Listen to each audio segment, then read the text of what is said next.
পুলিশে অ্যারেস্ট করতে হলে আমাদের কাছে অনুমতি নিয়ে করতে হবে।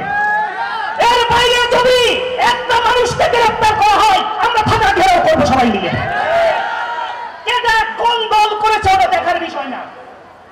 আরেকটা বিষয়, আমাদের উপরে কিছু মাসির মা আসে চরঙ্গী কলেজের সভাপতি বানানোর জন্য। আপনি ফোন করেছেন প্রিন্সিপালকে, প্রিন্সিপাল আমাদের নামই দেয় না, আমাদের কাজ করার সুযোগ দেওয়া হচ্ছে না।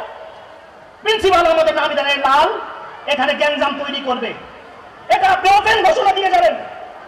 আর একটা কথা, এই চরঙ্গীর মানুষ আমরা অনেক অন্যায় করেছি, আমরা ছোট ছিলাম, আমরা বুঝিনি, আমাদের ক্ষমা করে দেন, আমাদের সাথে থাকেন। আর একটা অন্যায় আমাদের দ্বারা হবে না।